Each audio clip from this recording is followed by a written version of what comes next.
William Shakespeare was an English playwright, poet, and actor. He is widely regarded as the greatest writer in the English language, and the world's preeminent dramatist. He is often called England's national poet, and the Bard of Avon, or simply the Bard. His extant works, including collaborations, consist of some 39 plays, 154 sonnets, 3 long narrative poems, and a few other verses, some of uncertain authorship. His plays have been translated into every major living language, and are performed more often than those of any other playwright. He remains arguably the most influential writer in the English language, and his works continue to be studied, and reinterpreted. Shakespeare was born, and raised in Stratford-upon-Avon, Warwickshire. At the age of 18, he married Anne Hathaway, with whom he had 3 children, Susanna, and twins Hamnet and Judith. Sometime between 1585 and 1592, he began a successful career in London as an actor, writer, and part owner of a playing company called the Lord Chamberlain's Men, later known as the King's Men.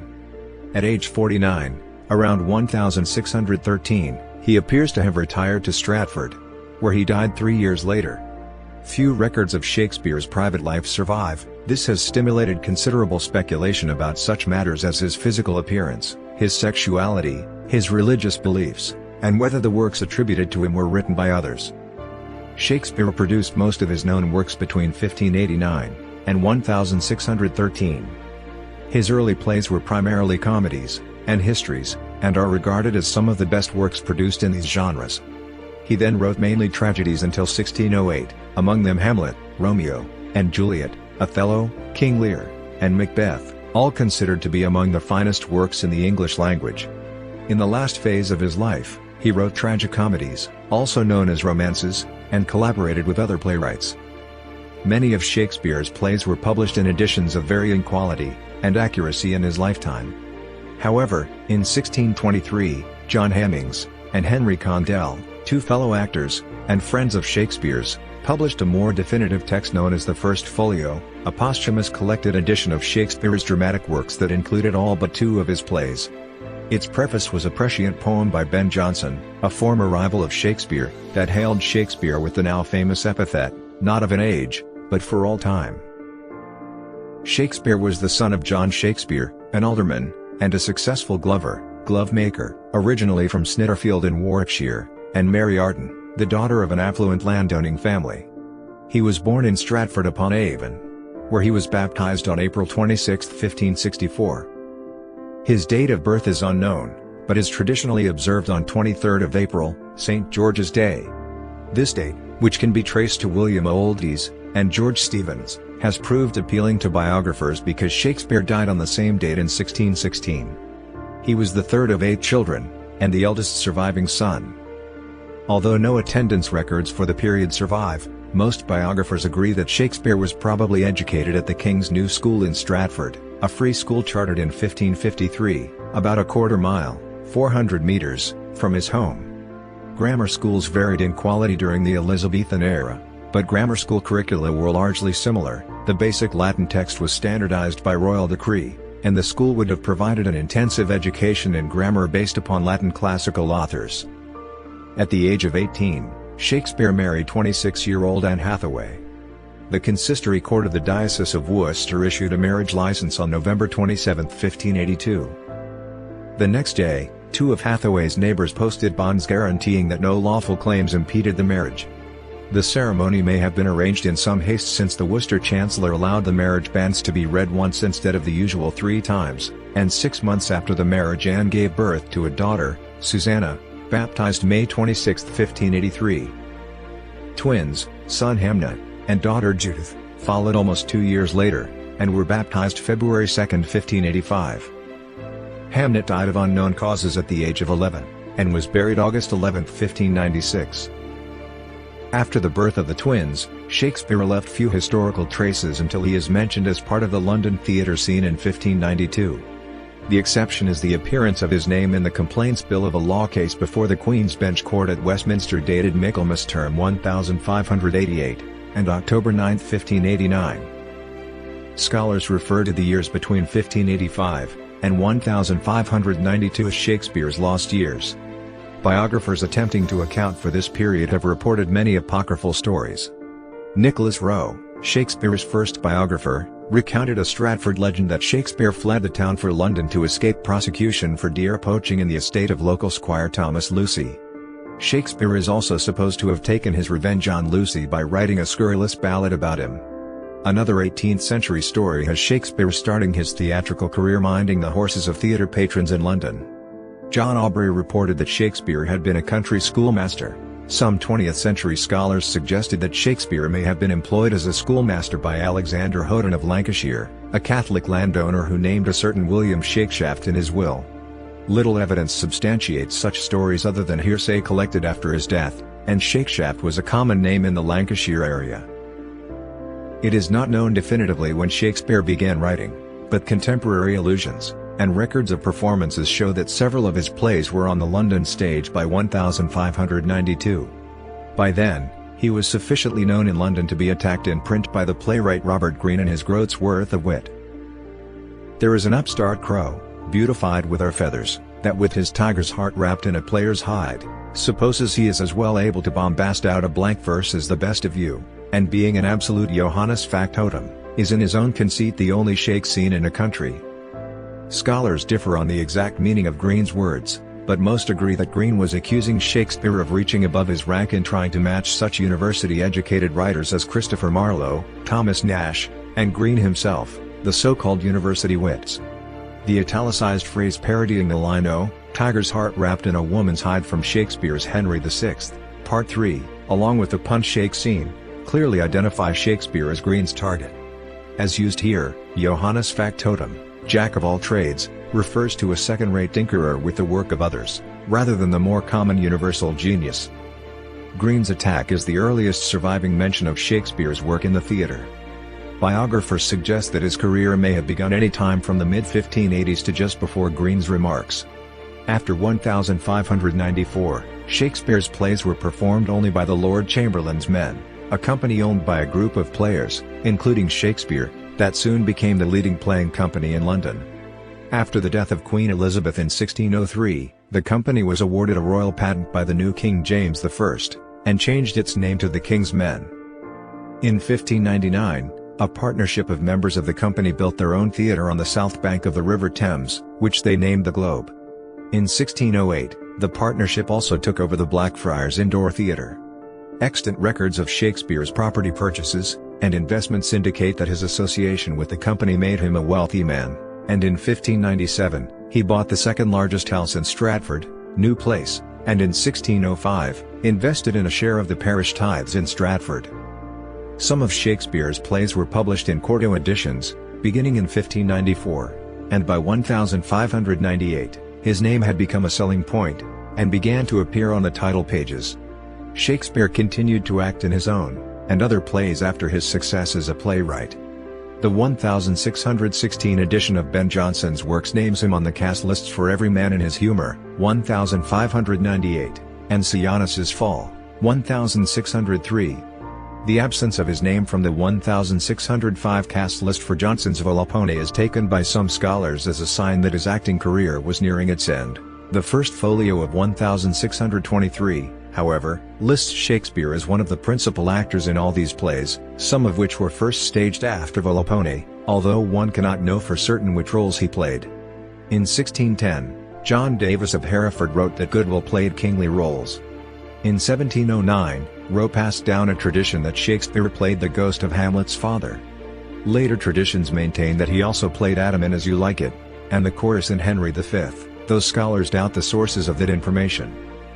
Throughout his career, Shakespeare divided his time between London and Stratford. In 1596, the year before he bought New Place as his family home in Stratford, Shakespeare was living in the parish of Street Helens, Bishopsgate, north of the River Thames. He moved across the river to Southwark by 1599, the same year his company constructed the Globe Theatre there. By 1604, he had moved north of the river again, to an area north of St. Paul's Cathedral with many fine houses. There, he rented rooms from a French Huguenot named Christopher Mountjoy, a maker of women's wigs, and other headgear. Nicholas Rowe was the first biographer to record the tradition, repeated by Samuel Johnson, that Shakespeare retired to Stratford some years before his death. He was still working as an actor in London in 1608. In an answer to the Sharers' petition in 1635, Cuthbert Burbage stated that after purchasing the lease of the Blackfriars Theatre in 1608 from Henry Evans, the King's men placed men players there, which were Hemmings, Condell, Shakespeare, etc. However, it is perhaps relevant that the bubonic plague raged in London throughout 1609. The London public playhouses were repeatedly closed during extended outbreaks of the plague, a total of over 60 months' closure between May 1603 and February 1610, which meant there was often no acting work. Retirement from all work was uncommon at that time. Shakespeare continued to visit London during the years 1611 to 1614. In 1612, he was called as a witness in Bellet v Mountjoy, a court case concerning the marriage settlement of Mountjoy's daughter, Mary. In March 1613, he bought a gatehouse in the former Blackfriars Priory, and from November 1614, he was in London for several weeks with his son-in-law, John Hall. After 1610, Shakespeare wrote fewer plays, and none are attributed to him after 1613. His last 3 plays were collaborations, probably with John Fletcher, who succeeded him as the house playwright of the King's Men. He retired in 1613, before the Globe Theatre burned down during the performance of Henry VIII on 29th of June. Shakespeare died on April 23, 1616, at the age of 52. He died within a month of signing his will, a document which he begins by describing himself as being in perfect health. No extant contemporary source explains how or why he died. Half a century later, John Ward, the vicar of Stratford, wrote in his notebook, "Shakespeare, Drayton, and Ben Jonson had a merry meeting, and, it seems, drank too hard, for Shakespeare died of a fever there contracted, not an impossible scenario since Shakespeare knew Jonson, and Drayton." Of the tributes from fellow authors, one refers to his relatively sudden death. "We wondered, Shakespeare, that thou wentst so soon, from the world's stage to the grave's tiring room." He was survived by his wife, and 2 daughters. Susanna had married a physician, John Hall, in 1607, and Judith had married Thomas Quiney, a vintner, 2 months before Shakespeare's death.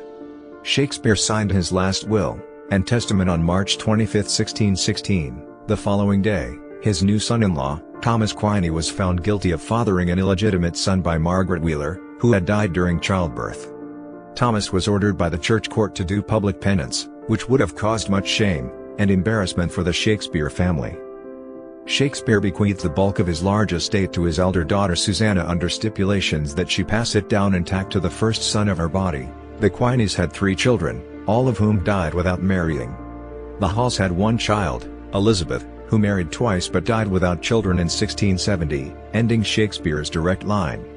Shakespeare's will scarcely mentions his wife, Anne, who was probably entitled to 1/3 of his estate automatically. He did make a point, however, of leaving her my second best bed, a bequest that has led to much speculation. Some scholars see the bequest as an insult to Anne, whereas others believe that the second best bed would have been the matrimonial bed, and therefore rich in significance. Shakespeare was buried in the chancel of the Holy Trinity Church 2 days after his death. The epitaph carved into the stone slab covering his grave includes a curse against moving his bones, which was carefully avoided during restoration of the church in 2008. "Good friend, for Jesus' sake forbear to dig the dust enclosed here. Blessed be the man that spares these stones, and cursed be he that moves my bones."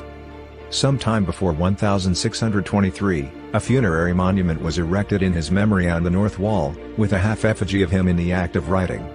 Its plaque compares him to Nestor, Socrates, and Virgil. In 1623, in conjunction with the publication of the first folio, the Droeshout engraving was published. Shakespeare has been commemorated in many statues and memorials around the world, including funeral monuments in Southwark Cathedral, and Poets' Corner in Westminster Abbey.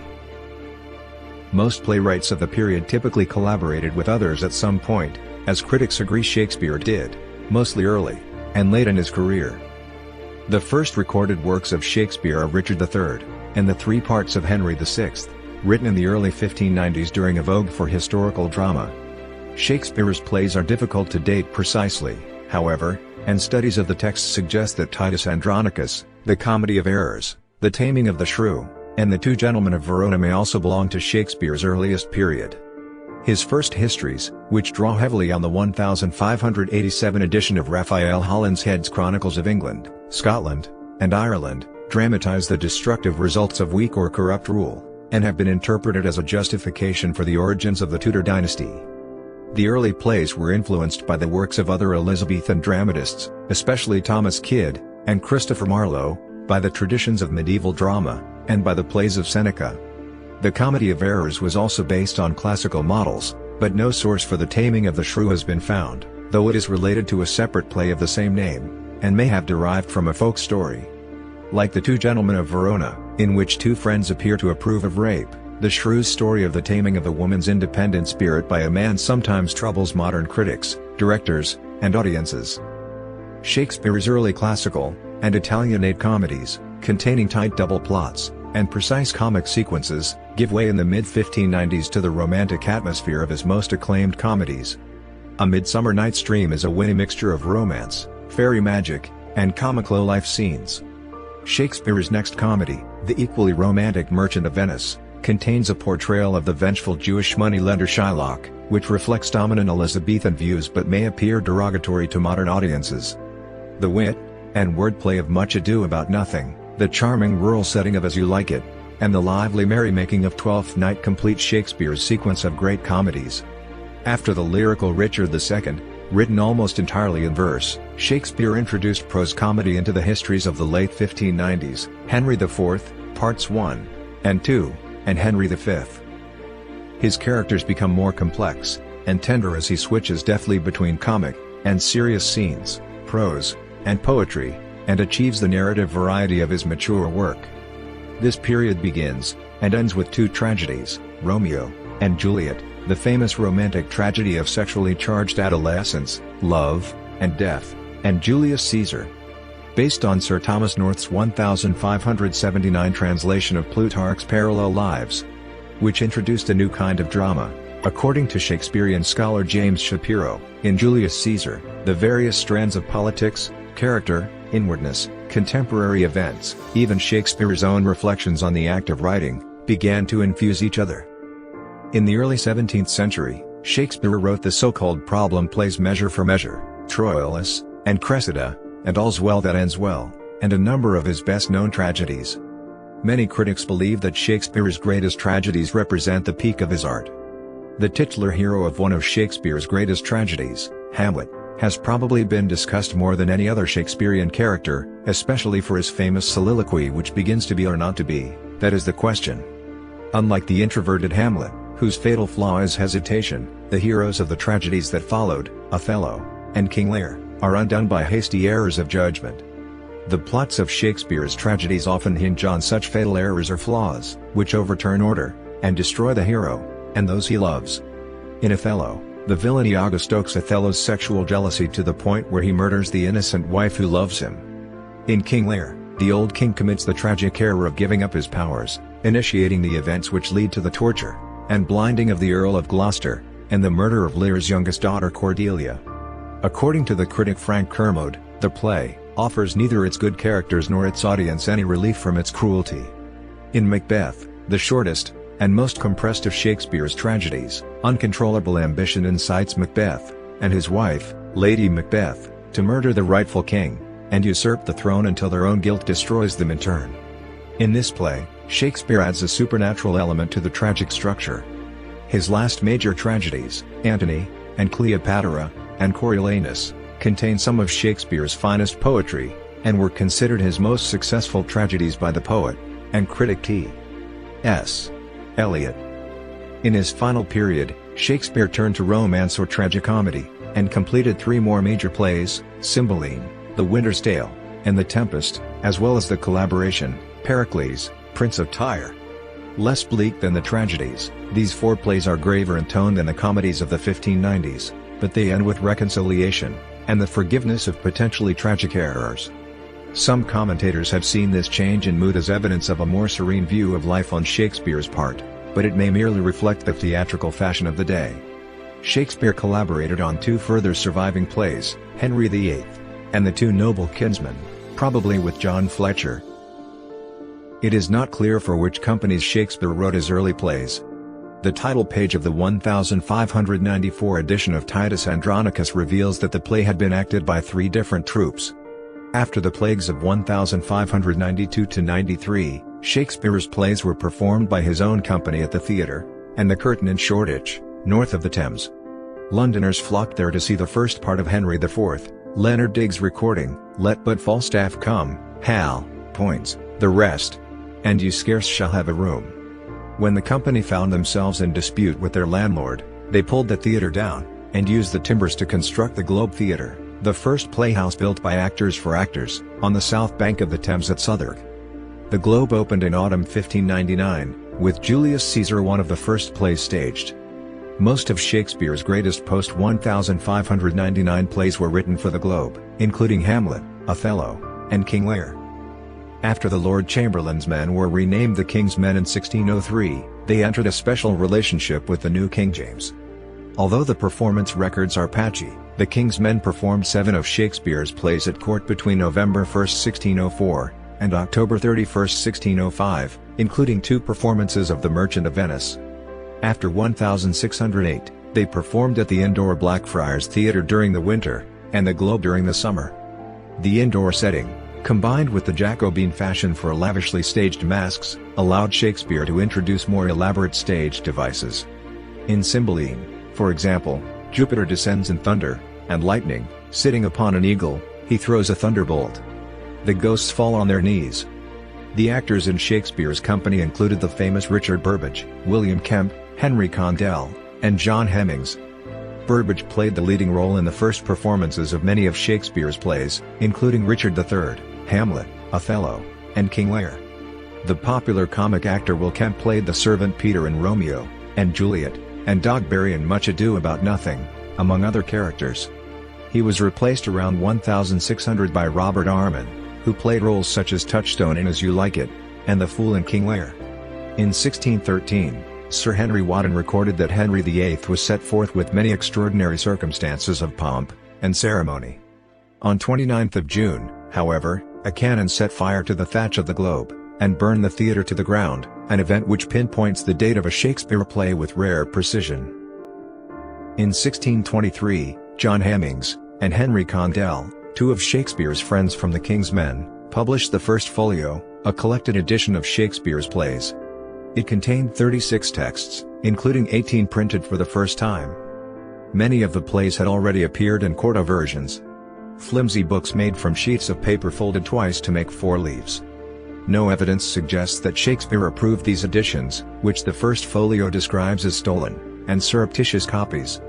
Nor did Shakespeare plan or expect his works to survive in any form at all. Those works likely would have faded into oblivion but for his friend's spontaneous idea, after his death, to create and publish the first folio. Alfred Pollard termed some of the pre-1623 versions as bad quartos because of their adapted, paraphrased or garbled texts, which may in places have been reconstructed from memory. Where several versions of a play survive, each differs from the other. The differences may stem from copying or printing errors, from notes by actors or audience members, or from Shakespeare's own papers. In some cases, for example, Hamlet, Troilus, and Cressida, and Othello, Shakespeare could have revised the texts between the quarto and folio editions. In the case of King Lear, however, while most modern editions do conflate them, the 1623 folio version is so different from the 1608 quarto that the Oxford Shakespeare prints them both, arguing that they cannot be conflated without confusion.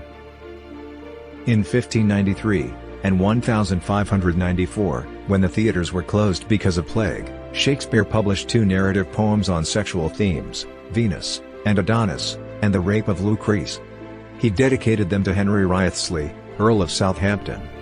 In Venus and Adonis, an innocent Adonis rejects the sexual advances of Venus, while in the Rape of Lucrece, the virtuous wife Lucrece is raped by the lustful Tarquin. Influenced by Ovid's Metamorphoses, the poems show the guilt and moral confusion that result from uncontrolled lust. Both proved popular, and were often reprinted during Shakespeare's lifetime. A third narrative poem, A Lover's Complaint, in which a young woman laments her seduction by a persuasive suitor, was printed in the first edition of the Sonnets in 1609.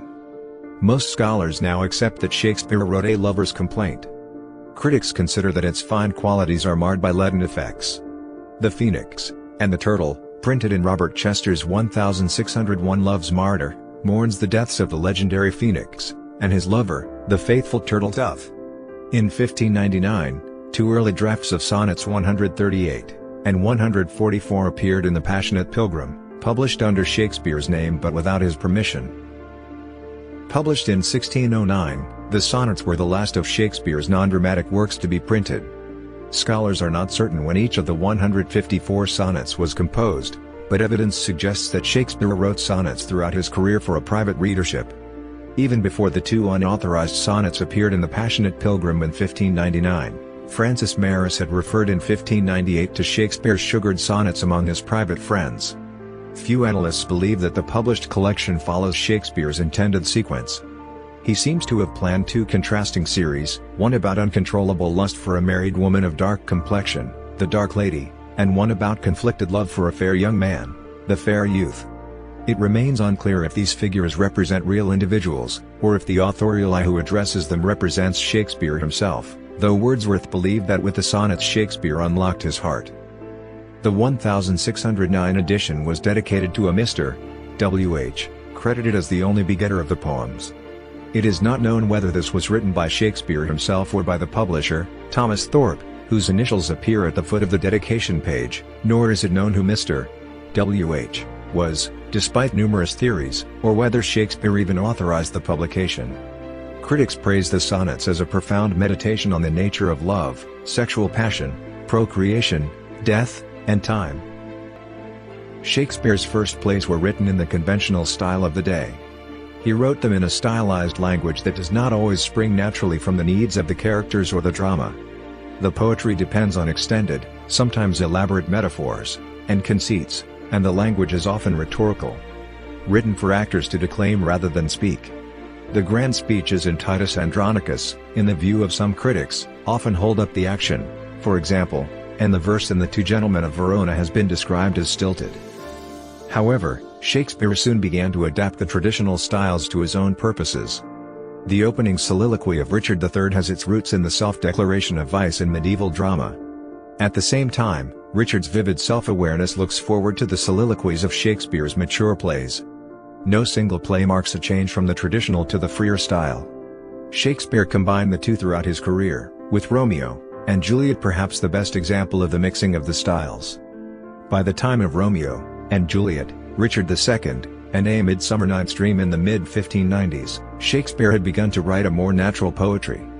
He increasingly tuned his metaphors and images to the needs of the drama itself. Shakespeare's standard poetic form was blank verse, composed in iambic pentameter. In practice, this meant that his verse was usually unrhymed, and consisted of 10 syllables to a line, spoken with a stress on every second syllable. The blank verse of his early plays is quite different from that of his later ones.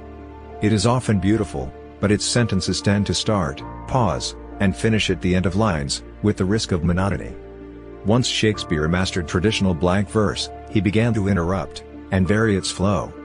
This technique releases the new power and flexibility of the poetry in plays such as Julius Caesar and Hamlet. Shakespeare uses it, for example, to convey the turmoil in Hamlet's mind. "Sir, in my heart there was a kind of fighting that would not let me sleep. Methought I lay worse than the mutants in the bilboes. Rashly. And praised be rashness for it. Let us know our indiscretion sometimes serves us well." Hamlet, Act 5, Scene 2, 4-8. After Hamlet, Shakespeare varied his poetic style further, particularly in the more emotional passages of the late tragedies. The literary critic A.C. Bradley described this style as more concentrated, rapid, varied, and, in construction, less regular, not seldom twisted or elliptical.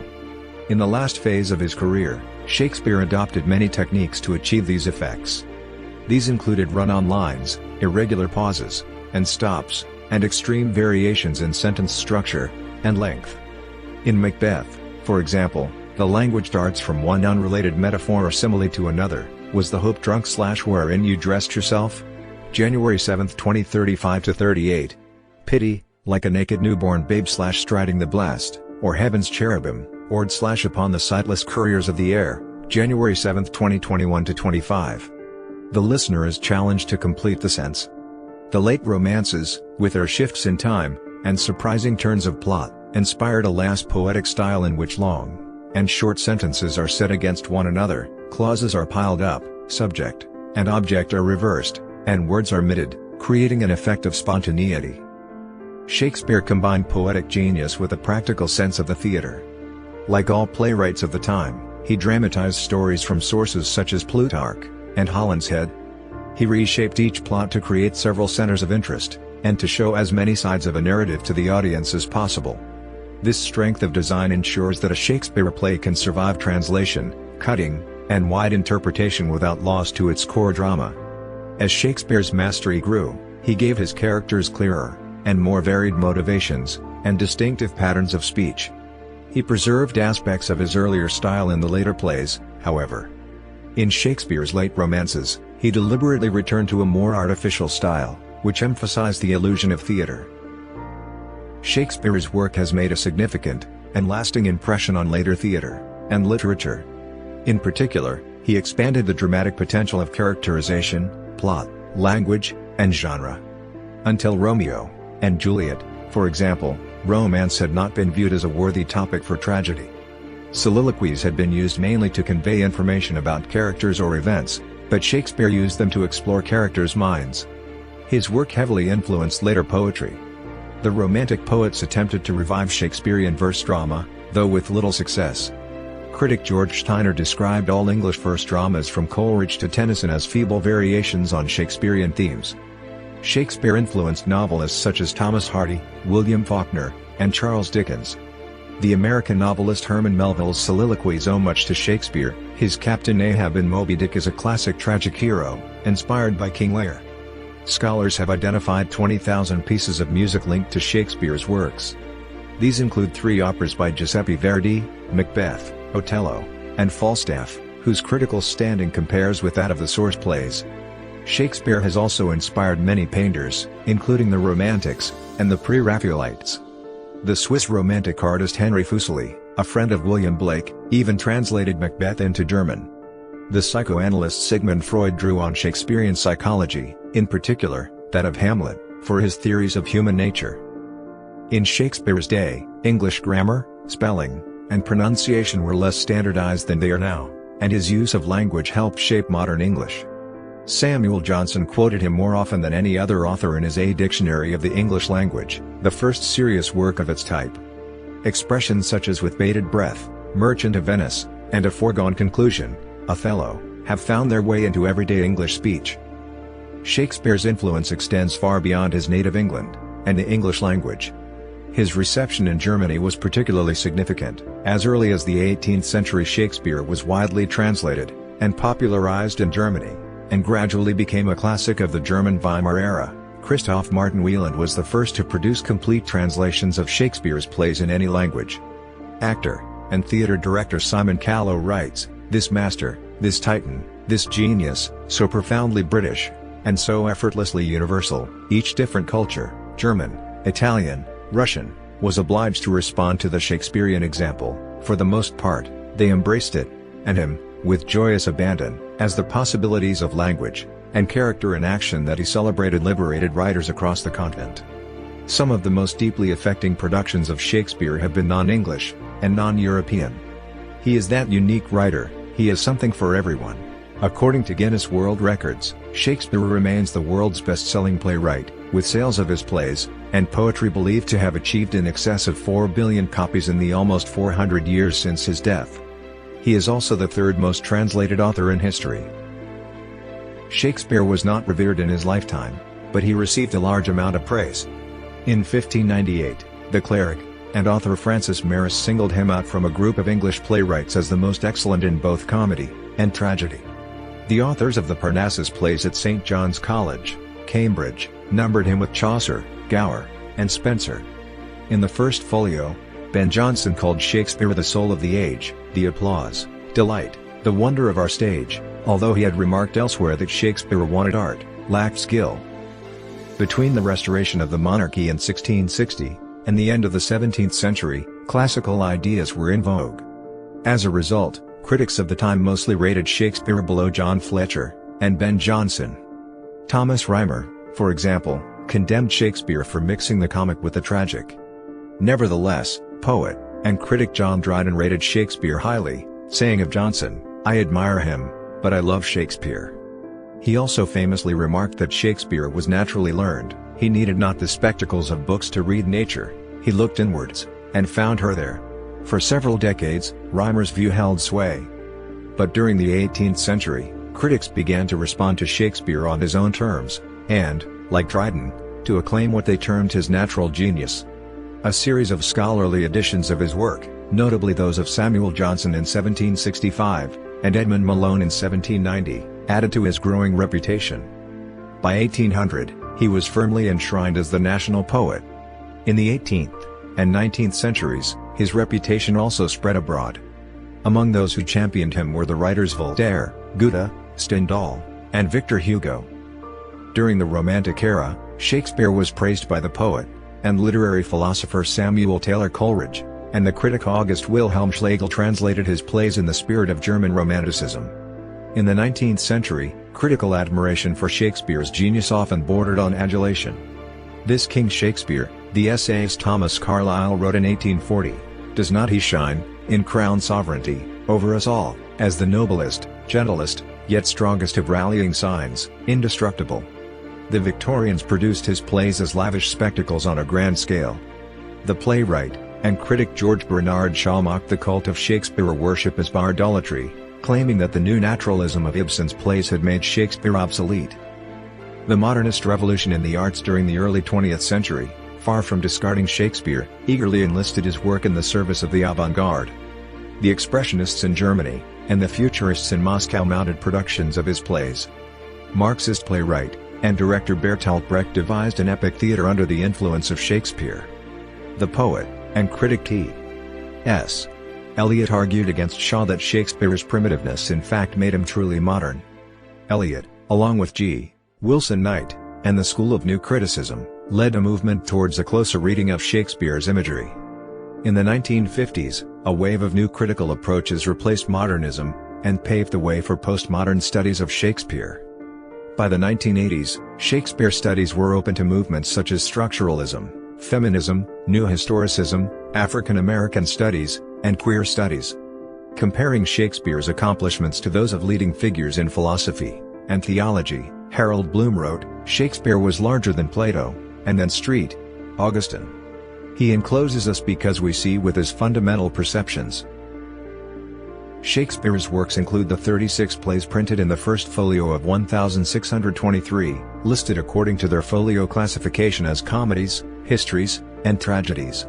2 plays not included in the first folio, The Two Noble Kinsmen, and Pericles, Prince of Tyre, are now accepted as part of the canon, with today's scholars agreeing that Shakespeare made major contributions to the writing of both. No Shakespearean poems were included in the first folio. In the late 19th century, Edward Dowden classified 4 of the late comedies as romances, and though many scholars prefer to call them tragicomedies, Dowden's term is often used. In 1896, Frederick S. Boas coined the term problem plays to describe 4 plays, All's Well That Ends Well, Measure for Measure, Troilus, and Cressida, and Hamlet. Dramas as singular in theme and temper cannot be strictly called comedies or tragedies, he wrote. We may, therefore, borrow a convenient phrase from the theater of today, and class them together as Shakespeare's problem plays. The term, much debated, and sometimes applied to other plays, remains in use, though Hamlet is definitively classed as a tragedy. Around 230 years after Shakespeare's death, doubts began to be expressed about the authorship of the works attributed to him. Proposed alternative candidates include Francis Bacon, Christopher Marlowe, and Edward de Vere, 17th Earl of Oxford. Several group theories have also been proposed. All but a few Shakespeare scholars and literary historians consider it a fringe theory, with only a small minority of academics who believe that there is reason to question the traditional attribution, but interest in the subject, particularly the Oxfordian theory of Shakespeare authorship, continues into the 21st century. Shakespeare conformed to the official state religion, but his private views on religion have been the subject of debate. Shakespeare's will uses a Protestant formula, and he was a confirmed member of the Church of England. Where he was married, his children were baptized, and where he is buried, Some scholars claim that members of Shakespeare's family were Catholics, at a time when practicing Catholicism in England was against the law. Shakespeare's mother, Mary Arden, certainly came from a pious Catholic family.